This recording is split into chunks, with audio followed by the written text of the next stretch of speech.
जय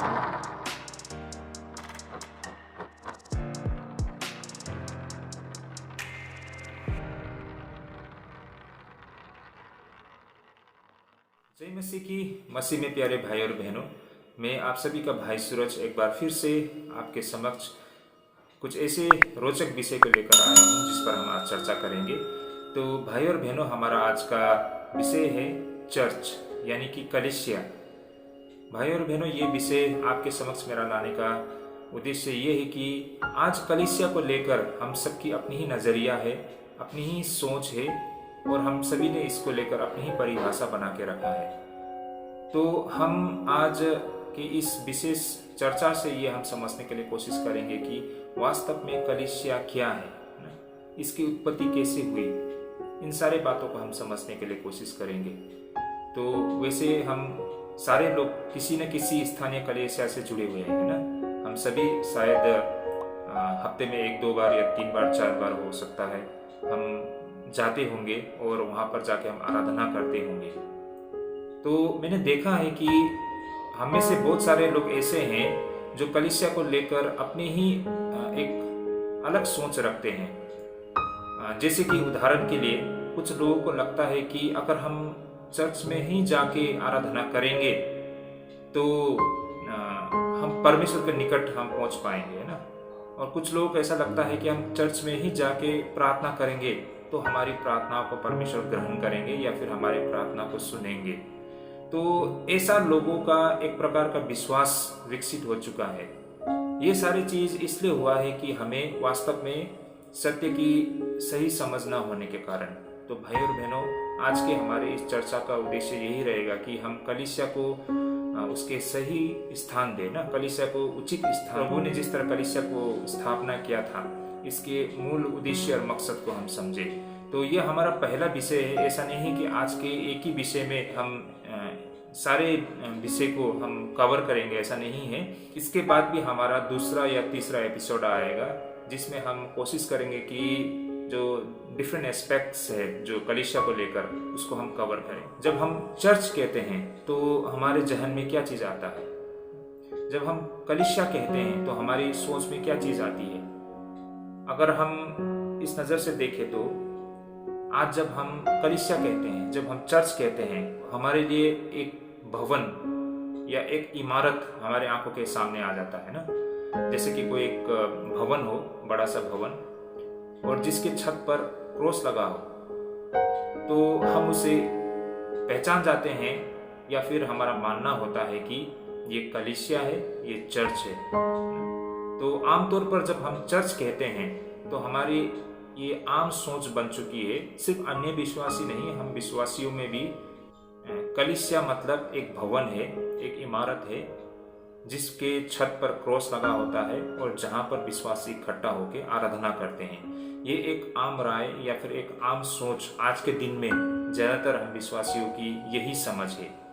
लेकिन वास्तव में कुछ ऐसा ही है क्या ना? वास्तव में कलीसिया को इसी प्रकार प्रभु ने स्थापित किया था क्या?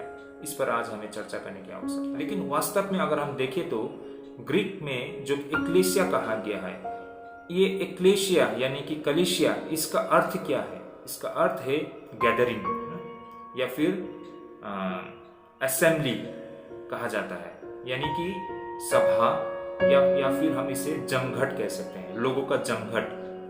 और इसी के लिए ही परमेश्वर ने कलीसिया का निर्माण भी किया था और कलीसिया का स्थापना भी किया था। तो भाई और बहनों, ये जो शब्द कलीसिया, जैसे मैंने पहले भी कहा है कि ये एक ग्रीक यानी कि यूनानी भाषा से आई हुई शब्द है। हम एक्लेसिया कहते हैं ना, या फिर इक्लीशिया। एक्लेशिया यानी कि इक्लीशिया, तो जिसे हम नया नियम में चर्च कहकर हम कहते हैं ना। आज जब हम इनको नया नियम में चर्च कहते हैं ना, तो ये जो एक्लेशिया शब्द है, इसके अर्थ जिस तरह हम देख सकते हैं, एक्लेशिया यानी कि एक का अर्थ है आउट फ्रॉम एंड टू ना, मतलब उसे वहां से बुलाया गया। और क्लिया जिसका अर्थ है टू कॉल यानी कि बुलाया गया। कहने का मतलब है एक समूह के लोगों को बुलाया गया है एक स्थान से दूसरे स्थान जाने के लिए। मेरी बातों का आप लोग ध्यानपूर्वक सुनिएगा। एक समूह के लोगों को बुलाया गया है एक स्थान से दूसरे स्थान जाने के लिए। कहने का मतलब है अंधियारे से ज्योति की ओर ना। तो ये एक प्रकार से लोगों का जमघट है, यानी कि मंडली है ना। इन्हें इस संसार से बुलाया गया है परमेश्वर के निकट आने के लिए। मतलब इन लोगों को इस दुनिया, इस जगत से बुलाया गया है परमेश्वर के निकट आने के लिए, परमेश्वर के निकट होने के लिए। तो भाई और बहनों, हमें यहाँ ये बात समझनी चाहिए कि जो चर्च है ये एक ग्रुप ऑफ पीपल ना, एक लोगों के समूह है, ना कि कोई भवन, जैसे कि आमतौर पर आज हम समझते हैं, है ना। तो हम देख पाते हैं कि आज बहुत सारे लोग जो स्थानीय कलीसिया में लोग आराधना करने के लिए इकट्ठा होते हैं ना। आज सारा दुनिया में हम देखेंगे तो दुनिया के हर कोने में हमको मंडली दिखाई देता है, चर्च दिखाई देता है ना। तो उसे भी हम चर्च कहते हैं। लेकिन वास्तव में अगर हम देखें तो कलीसिया जिसे हम कहते हैं वो कोई इमारत नहीं, बल्कि वो लोग है ना। कलीसिया जिसे कहते हैं, कलीसिया कोई इमारत नहीं है, लेकिन एक लोगों के समूह है, एक विश्वासी लोगों का समूह है, यानी कि लोगों को कहा जाता है ना। ऐसे लोग जो प्रभु में विश्वास करते हैं, जिन्हें बुलाए गए हैं। इसी प्रकार हम बाइबल में देखें तो बाइबल में हम देख पाते हैं कि हमेशा से कलीसिया लोगों को संबोधित किया गया है, ना कि किसी इमारत को। इसलिए हम बाइबल में कहीं नहीं देखते हैं कि किसी इमारत को या किसी भवन को कलीसिया कहा गया है या फिर चर्च कहा गया है ना। तो जैसे कि आज आमतौर पर हम लोग समझते हैं ना, हमारी नजर में, मैंने जैसे शुरुआत में कहा, आज के समय में जब हम कलीसिया कहते हैं या फिर चर्च कहते हैं तो हमारी समझ में ये है कि कोई भवन है, कोई इमारत है जिसके छत पर क्रॉस लगा हुआ है और वहां पर विश्वासी लोग इकट्ठा होते हैं आराधना करने के लिए। तो ये एक आम सोच हो गई है कलीसिया को लेके, है ना। लेकिन वास्तव में अगर हम बाइबल में देखेंगे तो कलीसिया किसी इमारत को नहीं, बल्कि लोगों के जमघट को, लोगों के मंडली को कहा गया है। अगर हम अपोस्टल एज में देखेंगे तो लोग चर्च नहीं जाते थे, क्योंकि लोग स्वयं चर्च थे, यानी कि कहने का मतलब विश्वासी ही चर्च थे। ये मैं क्यों कह रहा हूं, क्योंकि देखिए जब आज हम चर्च बोलते हैं ना, तो हमारे नजर में तो मैंने जैसा बोला, चर्च मतलब एक भवन के रूप में हम लेते हैं। क्योंकि देखिए जब शुरुआती दौर के जो विश्वासी होते थे उस समय में ऐसी कोई सोच नहीं थी जहां पर एक इमारत होंगे, भवन होंगे, जहां पर वे लोग एक साथ इकट्ठा होके परमेश्वर की आराधना करेंगे। इस तरह का सोच बिल्कुल था ही नहीं ना। उस तरीके से कलीसिया को लोग नहीं देखते थे ना। उस समय जो कलीसिया होता था वो लोगों के बीच में होता था। जैसे कि उदाहरण के लिए मैं आप सभी से कुछ तथ्य साझा करना चाहता हूं, जिससे हमको कुछ अच्छी समझ प्राप्त होंगे। जैसे कि रोमियो का 16 अध्याय 5 पद में जैसा यहाँ लिखा है वचन में, और उस कलीसिया को भी नमस्कार जो उनके घर में है, मेरे प्रिय इपेनेतुस को जो मसीह के लिए आसिया का पहला फल है, नमस्कार। तो यहाँ पर हम साफ साफ देख सकते हैं, यहाँ पर क्या लिखा है, उस कलीसिया को भी नमस्कार जो उसके घर में है।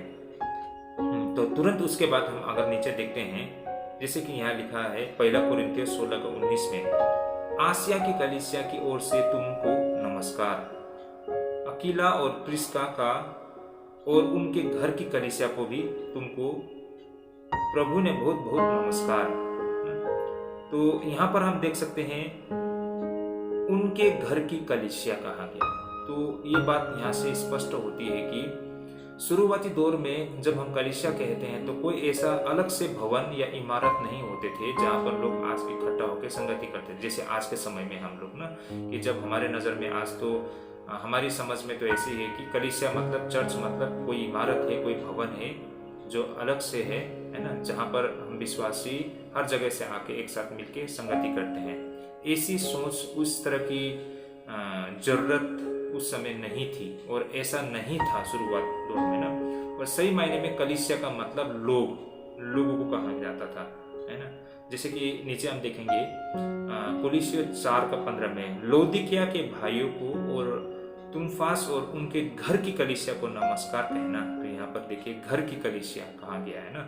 फिर फिलोमेन में भी देखते हैं, और बहन अफिफिया और हमारे साथी योद्धा अर्खिपुस और फिलेमोन के घर की कलीसिया के नाम। तो यहाँ पर इन वचनों में हम देख सकते हैं कि साफ साफ यहाँ पर कलीसिया जो होते थे वो लोगों के बीच में, यानी कि लोगों का घर में होते थे ना। ऐसा अलग से कोई इमारत या अलग से कोई बिल्डिंग या भवन नहीं होते थे जैसा आज हमारे होते हैं, आज के समय में हमारे जैसे कलीसिया होते हैं। लेकिन जैसे जैसे समय बीतता गया और लोगों की ज़रूरत बढ़ती गई, और ऐसा हो सकता है कि समय के साथ सुसमाचार फैलता गया, लोग विश्वास में आते गए और उनकी संख्या बढ़ती गई, और ये संभव नहीं हो पाया शायद कि किसी के घर में लोग आराधना करने के लिए इकट्ठा हो ना। तो इसीलिए शायद इसी के साथ हम इस विषय पर कभी और दिन चर्चा करेंगे। लेकिन मेरा ऐसा मानना है कि लोगों के लिए ये प्रैक्टिकल नहीं हो रहा था ना, ये व्यवहारिक नहीं हो रहा था कि किसी के घर में हम इकट्ठा होकर संगति करें, क्योंकि ये स्वाभाविक भी है। अगर मान लीजिए किसी के घर में 20, 25, 30 आदमी तक तो चलो हम इकट्ठा हो सकते हैं, लेकिन उससे ज़्यादा अगर मान लीजिए 100, 150, 200 आदमी अगर किसी के घर में इकट्ठा होना पड़े तो ये थोड़ा प्रैक्टिकल नहीं है ना, ये थोड़ा व्यवहारिक नहीं है। तो शायद समय के साथ ये सोच विकसित हुई कि हमें आराधना करने के लिए अलग से भवन को बनाना पड़ेगा ना, अलग से एक इमारत हो तो हम सब कोई यहाँ पर एक साथ इकट्ठा होकर आनंद से हम संगति कर पाए, है ना, और इसमें कोई तकलीफ ना हो। तो इस कारण मतलब समय के साथ में इस तरह से एक अलग इमारत या फिर अलग भवन की सोच विकसित हुई, और इस तरह से कलीसिया जो जैसा आज हम जो देखते हैं या फिर जो हम समझते हैं उस तरह की कलीसिया व्यवहार में आया। जैसे जैसे समय बीतता गया और चर्च का वैधता लोगों के बीच में स्पष्ट होते गया, तो धीरे धीरे कलीसिया ने एक भवन की रूप ली ना, एक इमारत के रूप लिया। और आज देख पाते हैं कि आज हम जैसे कलीसिया को लेकर हम जो समझते हैं ना, कोई इमारत या फिर भवन, उस तरह से मतलब कलीसिया विकसित होती गई समय के साथ। और आज हम समझ पाते हैं कि हम चारों तरफ देखते हैं, जब हम आज कलीसिया कहते हैं तो एक विशेष इमारत को समझते हैं या फिर कि कोई विशेष भवन को हम एक कलीसिया के रूप में देखते हैं। लेकिन आज भी इसका वास्तविक अर्थ एक समूह के लोगों को बोला जाता है ना, एक विश्वासी के समूह को बोला जाता है। दूसरी महत्वपूर्ण बातें हमको ये समझना हुआ कि मसीह ही कलीसिया का सिर है ना, और कलीसिया का देह मसीह है। जैसे कि हम वचन में भी पढ़ते हैं इफिसियंस 1:22 और 23 पद में, और सब कुछ उसके पांवों के तले कर दिया और उसे सब वस्तुओं पर शिरोमणि ठहरा कर कलीसिया को दे दिया। यह उसकी देह है और उसी की परिपूर्णता है जो सब में सब कुछ पूर्ण होता है। इफिसियों 1:22 और 23 पद। तो जैसे हम इन वचन में देख सकते हैं कि मसीह ही कलीसिया का अगर सिर है तो कलीसिया का देह है वो मसीह है ना? और इस देह का सदस्य सारे विश्वासी लोग हैं। जैसे कि एक देह है, उस देह में बहुत सारे उसके सदस्य है, और बहुत सारे सदस्य होते हुए भी वो देह में एक है। और वही चीज हम मसीह में भी देख पाते हैं, है ना। जैसे कि यहाँ वचन में लिखा है 1 कोरिन्थियों 12 से 14 पद में, क्योंकि जिस प्रकार देह तो एक है और उसके अंग बहुत से हैं, और उस एक देह के सब अंग बहुत होने पर भी सब मिलकर एक ही देह है, उसी प्रकार मसीह भी है। क्योंकि हम सब ने, क्या यहूदी हो, क्या यूनानी, क्या दास, क्या स्वतंत्र, एक ही आत्मा के द्वारा एक देह होने के लिए बपतिस्मा लिया, और हम सबको एक ही आत्मा पिलाया गया, इसलिए कि देह में एक ही अंग नहीं परंतु बहुत से हैं। 1 कोरिन्थियों 12 से 14 पद तक। आमीन। यहाँ पर हमें ये सत्य को समझने की आवश्यकता है। ये जो सत्य है, ये सत्य किसी एक विशेष स्थानीय कलीसिया का विषय में नहीं कहा गया है, या फिर किसी मसीह संप्रदाय के विषय में नहीं कहा गया है ना, बल्कि ये एक यूनिवर्सल चर्च के विषय में कहा गया है, जिसे हम सार्वभौमिक या फिर विश्वयामी कलीसिया हम कह सकते हैं, यानी कि यूनिवर्सल चर्च। अब ये यूनिवर्सल चर्च है क्या?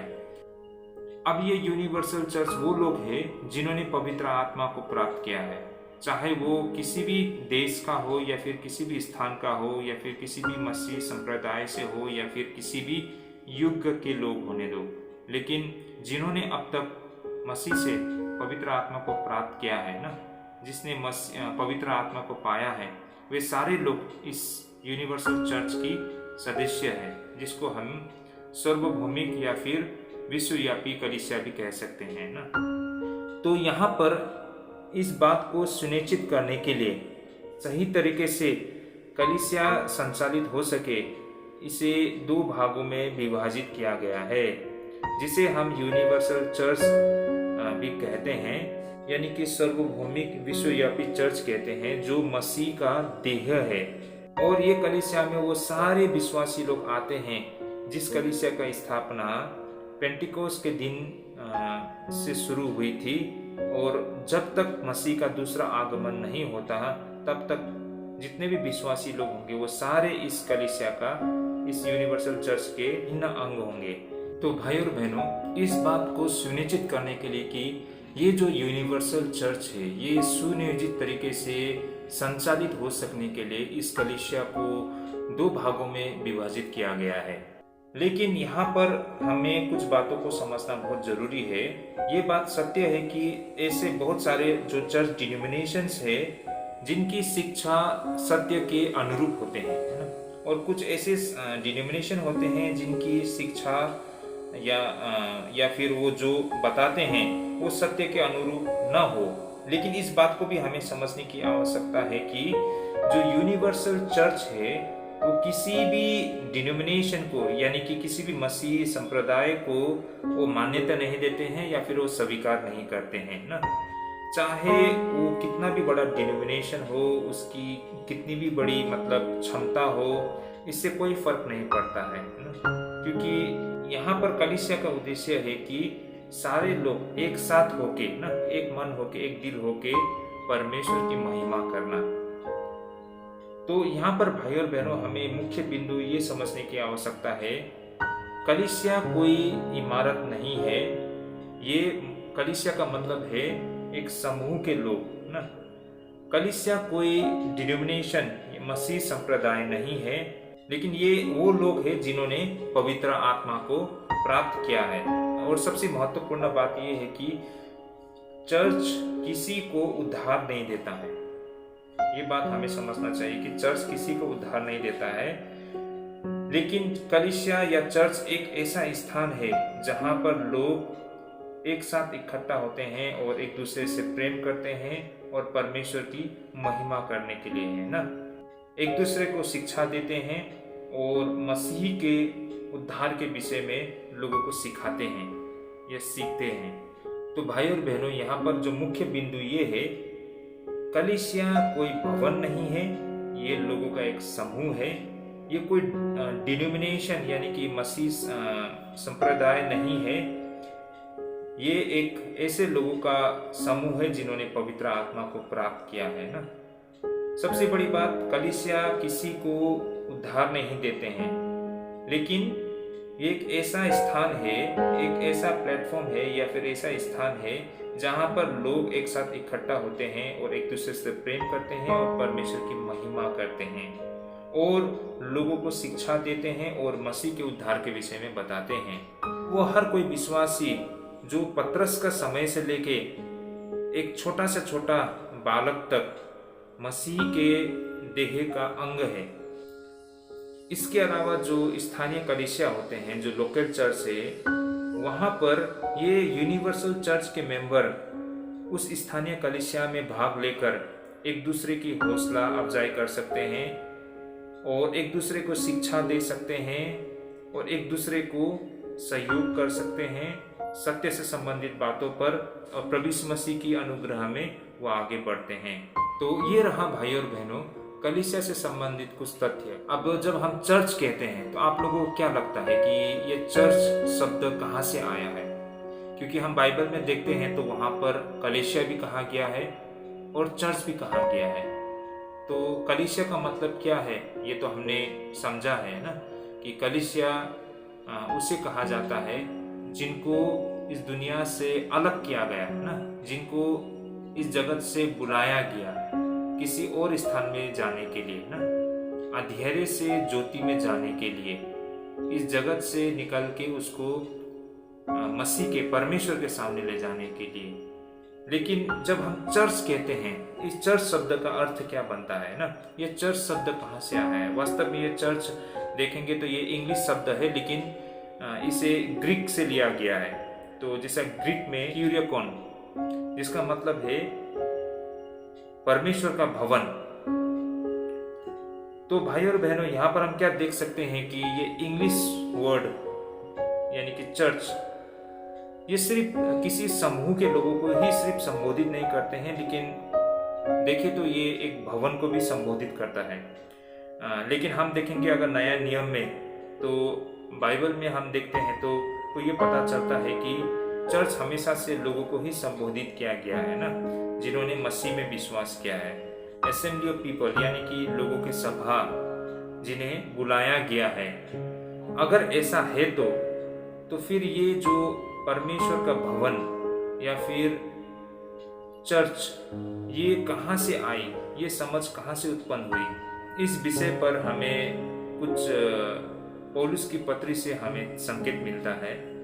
पौलुस ने तिमोथी को जो पत्री लिखी थी, वहां पर इन बातों को दर्ज किया गया है। पहला तिमोथी 3:15। अगर इस वचन को हम पढ़ेंगे तो हमें यहाँ से कुछ एक समझ प्राप्त होती है। आइए हम इसे पढ़ेंगे।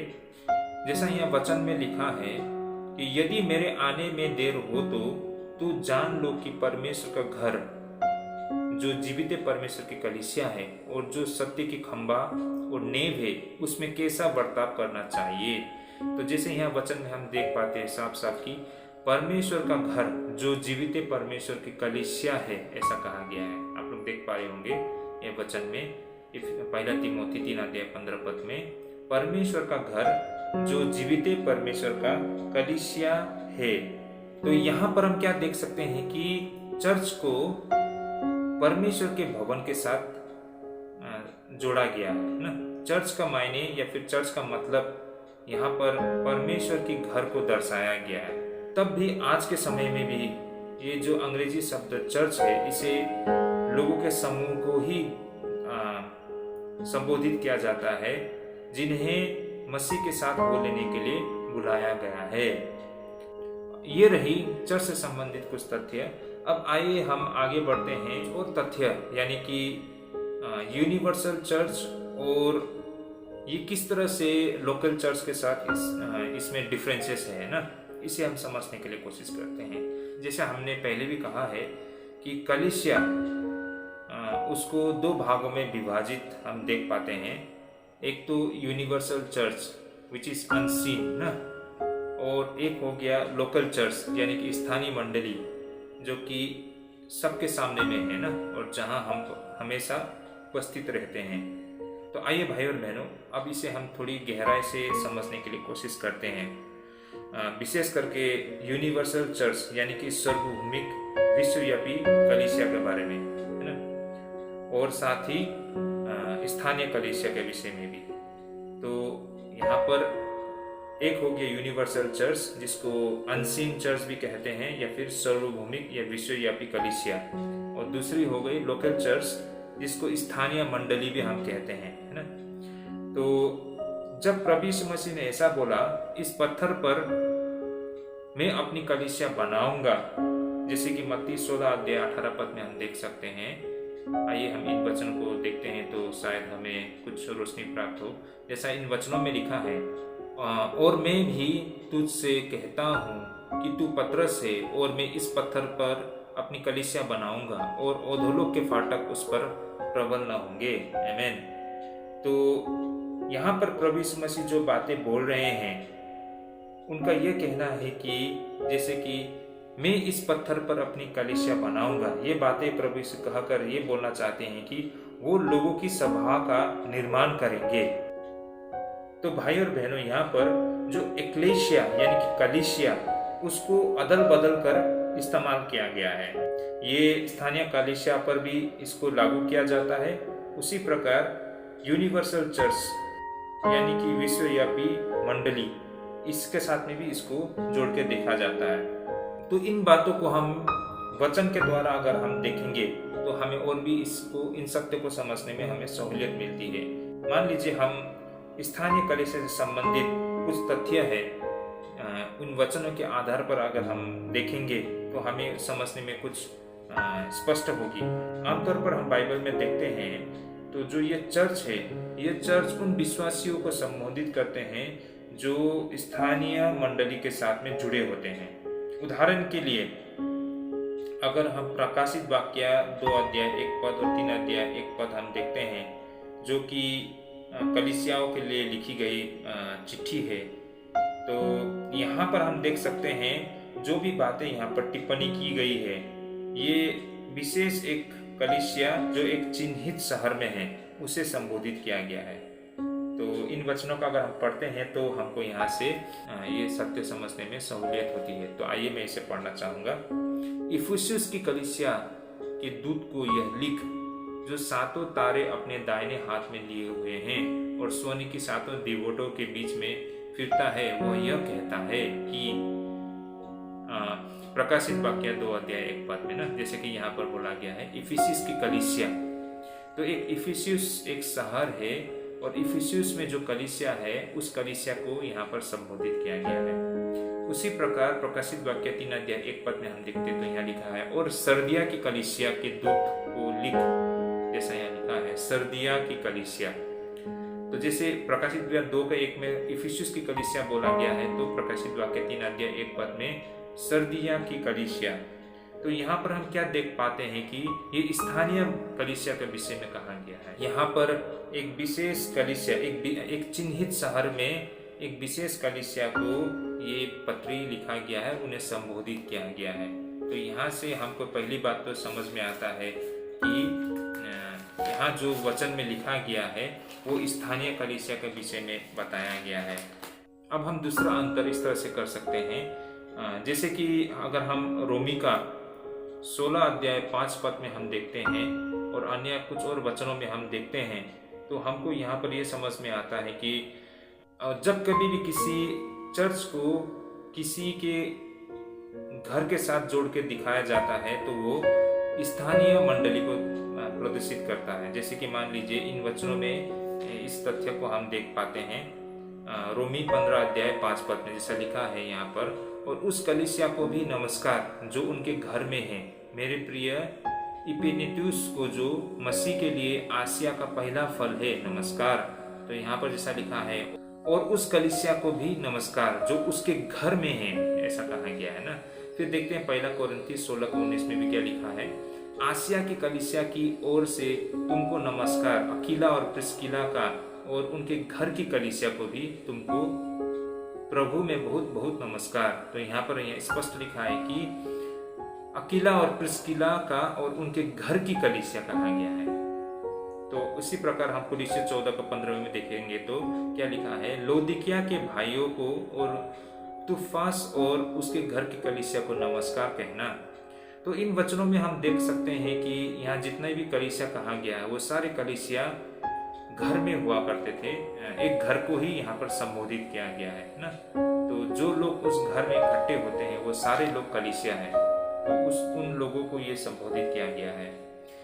उसी प्रकार अगर हम देखते हैं तो बड़े स्तर में मान लीजिए किसी एक शहर में बहुत सारे विश्वासी लोग हैं, तो उस शहर के सारे लोगों को संबोधित किया गया है ना। जैसे कि मान लीजिए मैं उदाहरण के लिए बोलूँगा मुंबई के विश्वासी लोग या फिर पंजाब के विश्वासी लोग या हिमाचल के विश्वासी लोग। तो कहने का मतलब कि एक बड़े से स्थान को, एक बड़े से प्रदेश को, एक बड़े से राज्य को या फिर जिला को संबोधित करते हुए कहा गया है। जैसे कि उदाहरण के लिए कुछ वचन, इससे संबंधित कुछ तथ्य है, अगर जिसको देखेंगे तो हमें यहाँ से कुछ समझ प्राप्त होंगे। जैसे कि प्रेरित के काम 8 अध्याय 1 पद में बताया गया है ना कि उस दिन यरूशलेम की कलीसिया पर बड़ा उपद्रव होने लगा और प्रेरितों को छोड़ सबके सब यहूदिया और सामरिया देश में तितर बितर हो गए। आमीन। तो यहाँ पर जैसे वचन में हम देख सकते हैं, उसी दिन यरूशलेम की कलीसिया, तो आप सब जानते हैं यरूशलेम एक बहुत बड़ा शहर है, तो यरूशलेम में जो कलीसिया है ना, उनको संबोधित किया गया है, यानी कि यरूशलेम के विश्वासी, कलीसिया मतलब विश्वासी लोग ना, तो यरूशलेम के विश्वासी पर बड़ा उपद्रव होने लगा, इस तरह से हम इसको ले सकते हैं। उसी प्रकार पहला कुरिन्थ 1:2 में लिखा है ना, परमेश्वर की उस कलीसिया के नामी जो कुरिन्थ में है, ऐसा बोला गया है। परमेश्वर की कलीसिया को नामी जो कुरिन्थ में है, तो कुरिन्थुस एक शहर है ना, तो उस कुरिन्थुस शहर में जो कलीसिया है, यानी कि कुरिन्थुस शहर में जो विश्वासी है, उन सारे लोगों को ये संबोधित किया गया है। उसी प्रकार अगर हम देखते हैं दूसरा कुरिन्थ 1:1 में क्या लिखा है, पौलुस की ओर से जो परमेश्वर की इच्छा से मसीह यीशु का प्रेरित है, और भाई तीमुथियुस की ओर से परमेश्वर की उस कलीसिया का नाम जो कुरिन्थ में है, सारे अखिया के सब पवित्र लोगों के नाम। तो यहाँ पर हम देख सकते हैं जो कुरिन्थुस शहर को यहाँ पर फिर से एक बार बताया गया है ना, तो ये एक प्रदेश है या फिर एक राज्य मान सकते हैं। तो वहाँ के रहने वाले कलीसिया ना, कलीसिया यानी कि विश्वासी लोग, तो कलीसिया के नाम जो कुरिन्थ में है बोला गया है, यानी कि कुरिन्थियुस शहर के विश्वासी लोगों को संबोधित किया गया है। और अंत में गलातियों का 1:2 में हम देखते हैं, तो यहाँ पर लिखा है, और सारे भाइयों की ओर से जो मेरे साथ है गलितिया की कलीसिया के नाम। तो गलितिया एक स्थान का नाम है, एक शहर का नाम है बोल सकते हैं, और वहाँ के जो कलीसिया मतलब वहाँ के जो विश्वासी, तो गलितिया शहर के विश्वासी को ये संबोधित किया गया है। तो इन वचनों में हम क्या देख सकते हैं, इन वचनों के माध्यम से कि जब हम स्थानीय कलीसिया बोलते हैं तो इसको हम विशेष करके 3 प्रकार से ले सकते हैं ना। सबसे पहले तो मान लीजिए जो घर घर में संगति होते हैं, वो एक हो गया कलीसिया, जो स्थानीय कलीसिया, और दूसरी हो गई जैसे कि किसी शहर में कोई कलीसिया है ना, तो उस शहर के कलीसिया को संबोधित किया गया है, और या फिर किसी एक बड़े प्रदेश में कलीसिया है ना, या फिर बड़े से कोई मतलब रीजन में ना कलीसिया है, जो लोकल चर्च में उसको भी लेकर लिया जाता है ना। तो इस तरह से मतलब लोकल चर्च की परिभाषा कुछ इस तरह से इन वचनों से हम देख पाते हैं। तो आज की कलीसिया भी कुछ इसी प्रकार है ना।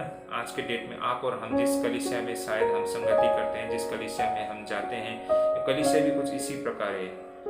जैसे कि एक भवन है और एक संस्था है, निश्चित जगह में खड़ा किया है, और उस कलीसिया में सारे लोग, विश्वासी लोग आराधना करने के लिए इकट्ठा होते हैं ना। और सिर्फ विश्वासी नहीं, लेकिन उनके बीच में कभी कभार अन्य विश्वासी लोग भी आ जाते हैं। तो भाई और बहनों, यहाँ से हम कुछ और बातें हमको यहाँ में समझ में आता है कि ये बहुत ही महत्वपूर्ण बात है कि हम सारे विश्वासियों को अपने स्थानीय कलीसिया में भी जाना चाहिए ना, उसमें भाग लेना चाहिए, जहाँ पर हमें बाइबल की शिक्षा हमें मिलती है, हमें सेवा करने का अवसर मिलता है, हमारे आत्मिक उन्नति के लिए बहुत ही फायदेमंद है। और इसी कारण लोकल चर्च को, ये स्थानीय मंडली को चर्च फैमिली भी कहा जाता है ना, मतलब कलीसिया का परिवार भी एक बड़ा सा परिवार हम मानते हैं, जहाँ पर हम एक दूसरे से प्रेम भाव से हम व्यवहार करते हैं, एक दूसरे का हम सहयोग करते हैं, एक दूसरे का हम हौसला बढ़ाते हैं, और हम सब एक साथ आत्मिक रूप से आगे बढ़ते हैं। तो ये रही कुछ तथ्य स्थानीय कलीसिया से लेकर ना, लोकल चर्च से लेकर। अब इसके दूसरे पहलू यानी कि यूनिवर्सल चर्च, सार्वभौमिक या विश्वव्यापी कलीसिया, यानी कि यूनिवर्सल, जिससे संबंधित कुछ सत्य जो है आप और हमको समझने की आवश्यकता है, उस पर हम अब चर्चा करेंगे। जैसे कि बाइबल में बताया गया है कलीसिया चर्च ना, ये जो चर्च और कलीसिया बताया गया है, ये चर्च आमतौर पर वो सारे विश्वासी को समेटते हैं जो लोग मसीह में है ना, जो लोग मसीह में विश्वास। आइए हम कुछ वचन को देखते हैं, जैसे कि मत्ती रचित सुसमाचार 16:18 में हम अगर देखते हैं तो यहाँ पर इस प्रकार लिखा है वचन को, और मैं भी तुझसे कहता हूँ, यानी कि प्रभु यीशु मसीह पतरस से कहते हैं कि तू पतरस है और मैं इस पत्थर पर अपनी कलीसिया बनाऊंगा और अधोलोक के फाटक उस पर प्रबल न होंगे। तो ये वचन से हमें ये पता चलता है कि जिस कलीसिया के बारे में प्रभु यीशु मसीह बता रहे हैं वो एक सर्वभूमिक कलीसिया है ना तो वो कोई एक डिनोमिनेशन के बारे में बता रहे हैं, जैसे कि आमतौर पर रोमन कैथोलिक लोग भी अपने आप को ये सोचते हैं कि ये वचन जो कहा गया है यहाँ जो जिस कलीसिया के विषय में बताया गया है वो कलीसिया रोमन कैथोलिक चर्च है, ऐसा वो लोग मानते हैं ना। लेकिन वास्तव में ये बिल्कुल सही नहीं है। इस विषय पर हम आने वाले दिन पे हम विस्तार से चर्चा करेंगे। जैसे कि इन वचन में कहा गया है कि मैं इस पत्थर पर अपनी कलीसिया बनाऊंगा, तो ये जो कलीसिया के विषय में यहाँ पर बताया गया है वो कौन सा कलीसिया है? सीधी सी बात है, वो यूनिवर्सल चर्च, जिस कलीसिया का हम सारे लोग सदस्य हैं ना, चाहे हम कोई भी डिनोमिनेशन से हो, कोई भी स्थान से होने दो, कोई भी युग से होने दो, लेकिन हम सारे लोग इस कलीसिया का सदस्य है ना। तो इस कलीसिया के विषय में यहाँ पर बताया गया। उसी प्रकार हम देखते हैं और इफिसियों का पत्री 1 अध्याय 22 और 23 पद में जैसा यहाँ लिखा है, और सब कुछ उसके पांवों तले कर दिया और उसे सब वस्तुओं पर शिरोमणि ठहराकर कलीसिया को दे दिया। तो कौन से कलीसिया के बारे में बताया गया है यहाँ पर? ये कोई स्थानीय कलीसिया के बारे में नहीं बोला गया है, या फिर कोई मसीह संप्रदाय के बारे में नहीं बताया गया है, कोई डिनोमिनेशन के बारे में नहीं बोला गया है ना, बल्कि ये यूनिवर्सल चर्च, जिस चर्च का आप और हम सारे लोग सदस्य हैं। फिर उसी प्रकार हम देखते हैं आगे यहाँ पर कि वचन में क्या लिखा है, यह उसकी देह है और उसी की परिपूर्णता है जो सब में सब कुछ पूर्ण करता है। इफिसियस 1 अध्याय 22 और 23 पद। उसी प्रकार हम कुरिन्थियों 1 का 18 में देखेंगे तो हमें यहाँ पता चलता है जैसा वचन में लिखा है, और वही देह अर्थात कलीसिया का सिर है, वही आदि है और मरे हुओं में से जी उठने वाला में पैलौठा की सब बातों में वही प्रधान ठहरे। तो यहाँ पर जो बताया गया है कलीसिया का सिर है, बोला कौन सा कलीसिया का सिर है? आपके शहर के कलीसिया या फिर आपके जो डिनोमिनेशन उस कलीसिया का सिर है? किस कलीसिया का सिर है? कोई दावा कर सकता है कि ये सिर्फ हमारे कलीसिया को बोला गया है? ये वचन, ये जो कलीसिया का सिर बोला गया हमारे ही डिनोमिनेशन के बारे में बोला गया, ऐसा तो हम कोई भी दावा नहीं कर सकते है ना। तो ये जो किस कलीसिया के बारे में बताया गया है, ये है यूनिवर्सल चर्च। इसी प्रकार कुछ और तथ्य है जिसको अध्ययन करने पर हमें यूनिवर्सल चर्च से संबंधित कुछ रोचक बातें हमें देखने को मिलता है। जैसे कि मान लीजिए पौलुस ने जब विश्वासी लोगों को सताया था तो उसने किसी एक पर्टिकुलर एक मंडली को उसने टारगेट नहीं किया था ना। पौलुस यानी कि साउल, जिन्होंने शुरुआती दौर में कलीसिया लोगों को पर जो सतावट किया था वो किसी एक पर्टिकुलर एक डिनोमिनेशन या फिर पर्टिकुलरली कोई एक कलीसिया लोकल चर्च को उसने टारगेट नहीं किया था, बल्कि सारे विश्वासी लोगों को किया था ना। तो ये किसको दर्शाता है? ये मसीह की कलीसिया यानी कि यूनिवर्सल चर्च को दिखाता है। मान लीजिए मैं इससे संबंधित कुछ वचन आप सभी के साथ साझा करना चाहूंगा, जैसे कि प्रेरित का काम 8 अध्याय 3 पद। तो हम देख सकते हैं इन वचनों में कि किस तरह पौलुस ने लोगों को सताया था। साउल कलीसिया को उजाड़ रहा था, यानी कि पौलुस ना मसीह को पाने से पहले उसे साउल कहा जाता है। तो साउल यानी कि वो बुरा इंसान, लेकिन पौलुस मसीह में नया इंसान, नया व्यक्ति, नया व्यक्तित्व।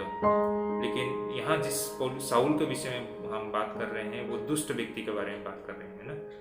साउल कलीसिया को उजाड़ रहा था और घर घर घुसकर पुरुषों और स्त्रियों को घसीट घसीट कर बंदीगृह में डालता था। तो यहाँ पर जो साउल जिस कलीसिया को अत्याचार कर रहा था वो कलीसिया एक पर्टिकुलरली एक कलीसिया को नहीं बताया गया है ना। यहाँ पर साउल कलीसिया को उजाड़ रहा था, यानी कि विश्वासी लोगों को, ऐसे विश्वासी लोग जो यरूशलेम से लेकर दमस्कस तक, मतलब उसकी पहुंच जहां तक थी वो सारे विश्वासी को। तो यहाँ पर कहने की बात है कि ये जो कलीसिया को उजाड़ रहा था, ये कलीसिया किस कलीसिया के बारे में बोला? किसी एक पर्टिकुलर कलीसिया के विषय में नहीं बोला गया। ये कलीसिया यानी कि यूनिवर्सल कलीसिया के विषय में बताया गया है ना, जिसके हम सारे लोग सदस्य हैं। ये इसी प्रकार है कि मान लीजिए पंजाब में किसी हमारे विश्वासी भाई बहन को चोट पहुंचता है, तो मैं अगर महाराष्ट्र में रहता हूं तो मुझे तकलीफ होता है ना। मान लीजिए कहीं तमिलनाडु में हमारे एक विश्वासी भाई बहन पर अत्याचार होता है तो चोट मेरे को भी लगता है। ये उसी प्रकार है, मतलब हम सारे लोग एक विश्वासी भाई बहन पर तकलीफ आते हैं तो हमको भी चोट लगता है, हमें भी तकलीफ क्यों होता है?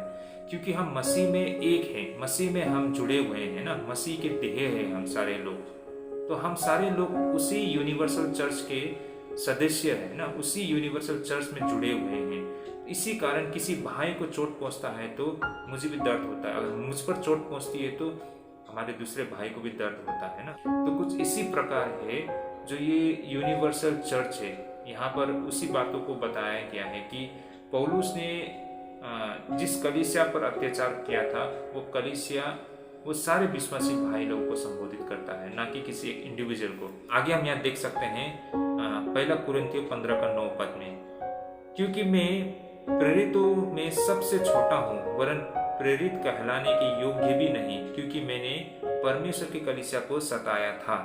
तो यहाँ पर पौलुस बोलते हैं कि परमेश्वर की कलीसिया को सताया था, तो यहाँ पर परमेश्वर की कलीसिया कहा गया है ना। तो ये किसी एक स्थानीय कलीसिया को नहीं बोला गया है, यानी कि वो सारे कलीसिया वो सारे विश्वासी को कहा गया है ना, जो उसके पहुंच में था, यानी कि यरूशलेम से लेकर दमस्कस तक उसने जितना लोगों को मिला, विश्वासी लोगों को मिला, सब पर उसने अत्याचार किया ना। इसी प्रकार हम गलाती 1:13 में देख सकते हैं, यहूदी मत में जो पहले मेरा चाल चलन था तुम सुन चुके हो कि मैं परमेश्वर की कलीसिया को बहुत ही सताता और नाश करता था। तो यहाँ पर भी परमेश्वर की कलीसिया कहा गया है। तो ये दिखाता है यूनिवर्सल चर्च है ना। तो जैसे कि फिलिपियो 3:6 में, उत्साह के विषय में यदि कहो तो कलीसिया का सताने वाला, और व्यवस्था की धार्मिकता के विषय में यदि कहो तो निर्दोष था। तो यहाँ पर जो बताया गया है कलीसिया का सताने वाला, तो ये सारे वचन ये दर्शाता है कि पौलुस ने जिन कलीसिया को ऊपर में तांडव किया था, जिन कलीसिया को ऊपर में अत्याचार किया था, वो सारे कलीसिया यानी कि वो सारे विश्वासी वो कौन से कलीसिया के अंग थे? वे सारे लोग यूनिवर्सल चर्च के सदस्य थे जिन पर पौलुस ने अत्याचार किया था। पौलुस ने यहाँ पर किसी एक विशेष स्थानीय मंडली को टारगेट नहीं किया था ना, या किसी प्रांत के कलीसिया को टारगेट नहीं किया था।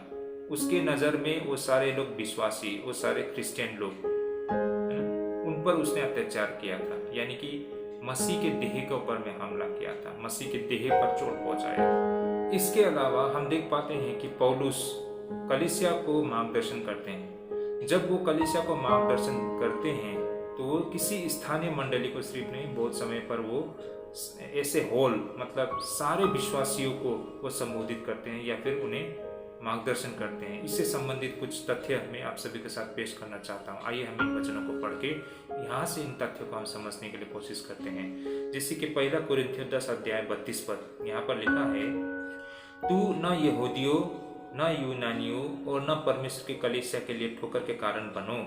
पहला कुरिन्थियों 10:32।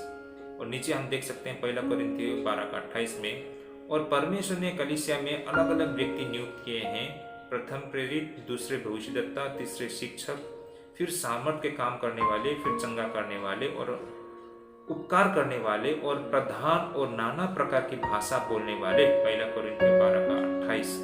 तो यहाँ पर हम देख सकते हैं, और परमेश्वर ने कलीसिया में अलग अलग व्यक्ति यहाँ पर बताया गया। यहाँ पर एक कलीसिया को पर्टिकुलरली नहीं बताया गया है, यानी कि यहाँ पर जो बताया गया है कि परमेश्वर ने कलीसिया यानी कि वो सारे कलीसिया यानी कि यूनिवर्सल चर्च जिसके हम सारे सदस्य हैं। आज हम आपस में विभाजित करते हैं ना, हम पेंटिकोस्ट है, कोई बोलते हैं हम लुथरन है, कोई हम बोलते हैं कि हम एल शदाई है, हम बपतिस्ट है, हम पेंटिकोस्ट है, हम रोमन कैथोलिक है। हम आपस में विभाजित करते हैं और हमें लगता है कि हम सिर्फ सही है, बाकी गलत है ना, बाकी के सिद्धांत गलत है, हमारा सोच हमारे विचार सिर्फ सही है। लेकिन वास्तव में ऐसा बिल्कुल नहीं है। तो भाई और बहनों, आज आप और हमारी शायद कुछ इसी प्रकार का भेद है, या फिर हम इसी प्रकार से लोकल चर्च और यूनिवर्सल चर्च को हम अंतर कर पाते हैं, या फिर हमारी भी कुछ इसी प्रकार की सोच हो सकती है। तो मेरा कहने का मतलब ये है कि जो यूनिवर्सल चर्च है, उस चर्च में वो सारे विश्वासी लोग, दुनिया के कोई भी कोने से होने दो ना, और किसी भी समय के होने दो, वे सारे लोग इस यूनिवर्सल चर्च के अभिन्न अंग है।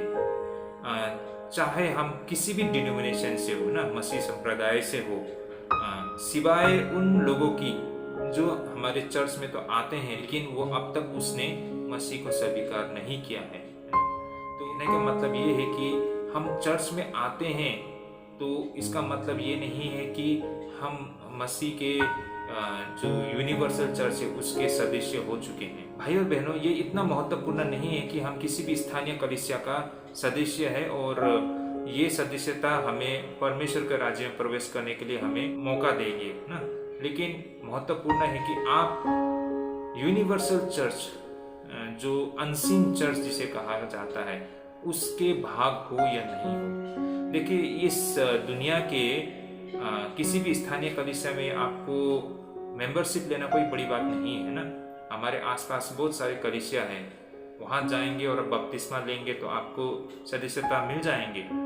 लेकिन जो यूनिवर्सल चर्च है उसकी सदस्यता प्राप्त करने के लिए तो हमें आत्मिक तौर से हमें बपतिस्मा मिलना बहुत जरूरी है ना। पवित्र आत्मा की बपतिस्मा होना बहुत जरूरी है। जिन्होंने नए मनुष्यत्व को प्राप्त कर चुका है वही लोगों के लिए ये यूनिवर्सल चर्च है ना। तो आप और हमारी यूनिवर्सल चर्च को लेकर ये दायित्व बनता है कि हम प्रार्थना के द्वारा हम इसे सहयोग करें ना, और हमारी छोटी से छोटी जो थियोलॉजिकल डिफरेंसेस होते हैं ना, हमारी जो डॉक्ट्रिन होते हैं वो मेल नहीं खाते हैं। अभी ऐसा तो नहीं है ना, जिनको पानी से बपतिस्मा दिया गया वो स्वर्ग जाएंगे और जिनको छिड़काव की बपतिस्मा दिया गया है वो स्वर्ग नहीं जाएंगे। ऐसा तो हम बोल नहीं सकते हैं ना। ये तो हम बोल नहीं सकते हैं कि पेंटिकोस वाले लोग कोई भी स्वर्ग नहीं जाएंगे।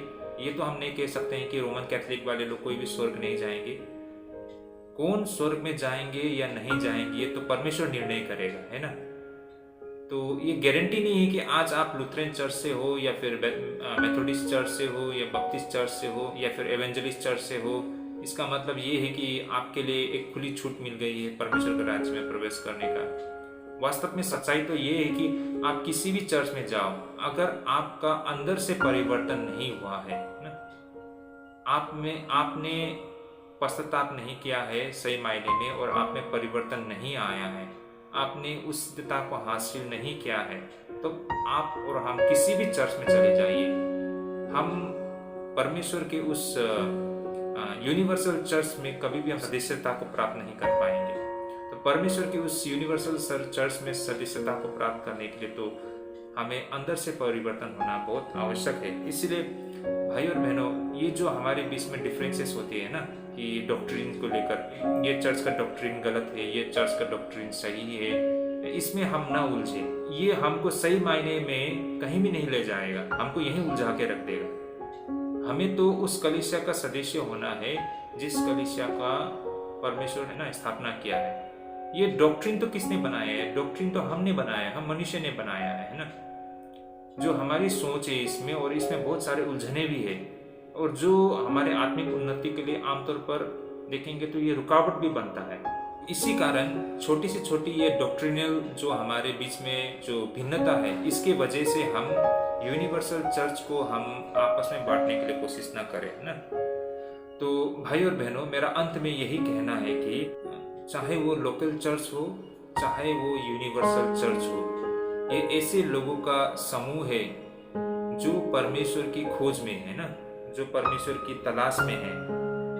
और बाइबल में हम कहीं नहीं देखते हैं कि भवन को कलीसिया कहा गया है या फिर किसी इमारत को कलीसिया कहा गया है। हो सकता है हमने बहुत समय, रुपया या फिर हमने काफी बड़ा इमारत बना लिया, लेकिन सही मायने में कलीसिया तो लोग है ना। लोग जब इकट्ठा होते हैं तो उसे ही कलीसिया कहा जाता है। आप और हम कलीसिया है, ना कि वो इमारत या फिर भवन जिसे आज हम लोग कलीसिया सोच रहे हैं या कलीसिया मानते हैं या चर्च कहते हैं।